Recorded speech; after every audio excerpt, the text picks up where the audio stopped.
aktual dan target meleset, jadi aktivitasnya harus direview.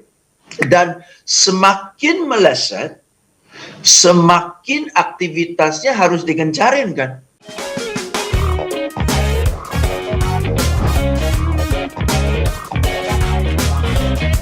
Kita membahas mengenai 10 Habits Successful Salespeople, tetapi kami sudah bisa mengukur gitu ya, karena keseruan obrolan ini gitu. Jadi ini bukan kayak di kelas kuliah yang oke, catat 10 selesai gitu ya, itu sih 15 menit juga jadi ya Pak James ya. Tapi ini obrolan yang sangat seru banget.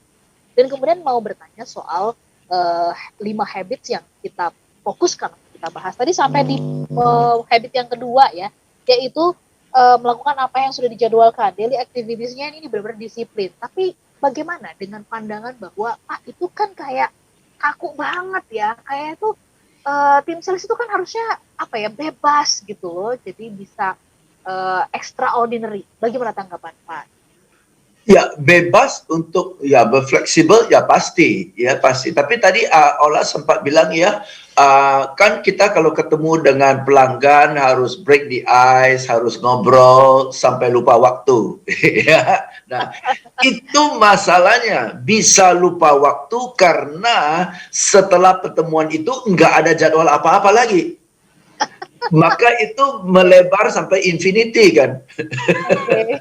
Ya kan, tapi kalau sudah ada kegiatan berikutnya ya, misalnya nih pertemuannya jam 3 saja, anggap aja jam 1 sampai jam 3. Oke ya, karena jam 3 sudah ada pertemuan berikutnya dan kita tahu jam 3 akan ada pertemuan berikutnya, maka 2 jam itu kita lakukan seoptimal mungkin kan. Kita basa-basi seoptimal mungkin, muter-muter sebanyak mungkin, ngomong langit dan bumi seluas mungkin, tapi semua dalam 2 jam itu.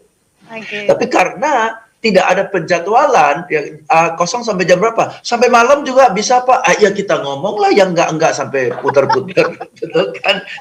So you see, itu ada satu istilah ya, work expense to fill the time available, betul ya? Pekerjaan kita itu bisa molor sesuai dengan waktu yang ada. Tapi kalau dipepetin deadline, yang tadinya 5 jam, 3 jam kelar kok, ya kan? Ya kan, jadi kita harus pepetin diri kita. Kalau kita dibiarkan bebas 1 hari 2 pertemuan, tapi kalau dipepetin 1 hari 4 pertemuan dan bisa seproduktif 2 pertemuan kok. Dan maka dari itu, apapun Anda bilang, saya orang yang penanut penjadwalan. Okay. There must be a schedule. Anything that is scheduled gets done. If there is no schedule, don't get done. Nah, sudah dijadwalkan aja belum tentu dikerjain, apalagi nggak ada jadwal. Iya, bisa meleset begitu ya Pak. Meleset jauh, terutama dari segi kuantitas. Baik, Pak James, kita beralih dulu ke yang ketiga ya. Yes. Nanti kalau nanti pertanyaan-pertanyaan yang sudah masuk nanti kita akan jawab. Tapi kita coba kejar supaya 5 ini bisa kita bahas. Okay. Silakan Pak James. Okay. Yang ketiga. Yang ketiga itu adalah mingguan ya, kegiatan mingguan. Review daily activities.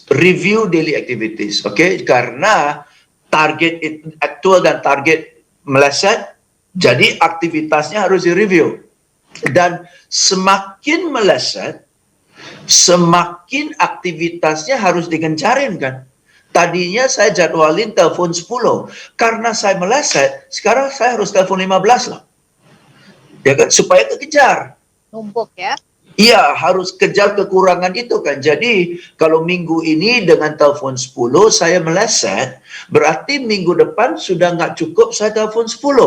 Saya harus telepon 15 sampai 20. Karena 10 udah terbukti kurang. Berarti kalau minggu depan saya telepon 10, target minggu depan aja akan kurang. Jadi, khusus untuk target minggu depan, saya harus 15. Nah, untuk mengejar kekurangan minggu ini, saya harus tambah 5 lagi kan. Jadi minggu depan, sekecil-kecilnya harus 20. Nah, banyak orang tahu minggu ini 10 nggak capai target, minggu depan masih mau 10. Dan dia bilang, apa boleh buat? Buset. Ya, jadi itu yang dimaksud setiap minggu harus review kegiatan kita untuk minggu berikutnya dengan mempertimbangkan kekurangan yang sudah ada di minggu ini. Jadi minggu depan strategi harus lebih besar, jumlahnya harus lebih besar, plus menutupi kekurangan minggu ini.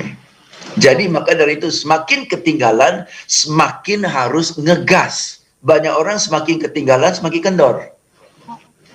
Oke, dan itu harus dimasukin ke jadwal. Karena ya namanya manusia ya, semakin tidak ada hasil, semakin ngedrop dong. Nah, justru dengan ada jadwal kita dipepetin untuk lebih aktif. Artinya kita terdorong dan apa ya? Fokus kita benar-benar diarahkan kepada kita mau mencapai itu gitu ya, Pak James. Yes. Okay. Baik. Kelihatannya 1, 2, 3 bener sih yang Pak James bilang tadi gitu. Kalau saya sebutin ini saya pasti dimarahin. Pasti mungkin nih tim sales atau sales people sudah mengatakan ya elah Pak James cuma begitu doang. Nah ini yang keempat nih. Seringkali kita menganggap bahwa 1, 2, dan 3 cuma begitu doang ya. Apa? Yang apa doang? Ya cuma begitu doang kan gitu ya. Begitu doang. Ya, tadi seperti yang Pak James bilang kan, tim sales nih bisa para sales people bisa komentarnya gitu ke Pak James. Apa Pak James? Mungkin dia pikir sangat spektakuler begitu, tapi ternyata ini adalah hal-hal yang sangat sederhana dan terjangkau oleh tangan kita. Nah, nanti kita kulik gimana kuncinya untuk bisa membungkus ini menjadi berhasil. Kita masuk dulu ke habit yang keempat, Pak James. Siap. Habit keempat adalah habit mungkin 2 minggu sekali atau sebulan sekali review strategi. Strateginya di-review. Ya.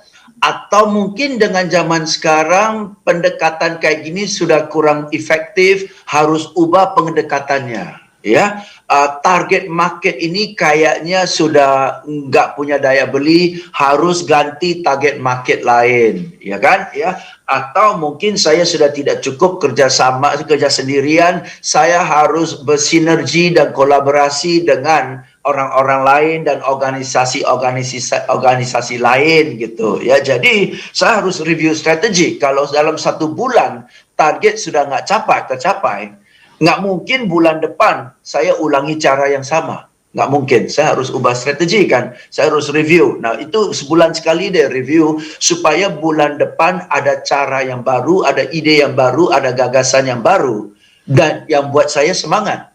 Ya, jadi once a month must review strategi. Buat saya sebagai orang sales loh, bukan sales leader saya loh. Saya loh. Ya, justru dengan saya yang review kondisinya, saya yang ada ide baru, saya yang ajukan kepada leader saya. Ya, Bu, kelihatannya sebulan ini kita jalanin ini, hasilnya gini. Daripada saya terus-terusan tetap hasilnya nggak bagus. Saya pikir saya mau target market ini, ya, karena ini alasannya, ini datanya, ini angkanya. Gimana Bu? Bagus, ya keren, ini boleh, silakan jalanin, gitu kan? Atau bagus, tapi daripada you kerjasama dengan ini, mendingan kerjasama dengan itu. Tapi saya nggak kenal, boleh saya kasih kontak, gitu kan ya? Jadi orang sales yang harus mikir, jangan selalu leader yang mikir.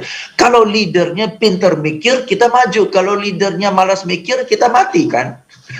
Iya. Ya, ini yang justru kita dapat insight nih pagi hari ini. Biasanya kan kita bertumpu kepada leader ya Pak James ya. Dan kita nunggu-nunggu gitu ya. Terus kemudian kita jadi kurang proaktif. Tapi ini justru Pak James mendorong kita gitu kan untuk proaktif dan kasih sumbangan pemikiran gitu. Nah ini nih bahasa yang suka keluar nih. Enak aja kita suruh mikir gitu kan. Dia digaji besar kan kita nih misalkan yang di bawah gitu ngomongnya gitu kan ke leader. Dia kan digaji besar untuk mikir. Kok jadi kita yang mikir? Nah ini Pak James nanti kita bahas mengenai mental ya. Mengenai mental seru ini. Mengenai tanggapan ini mental ini ya Pak James ya.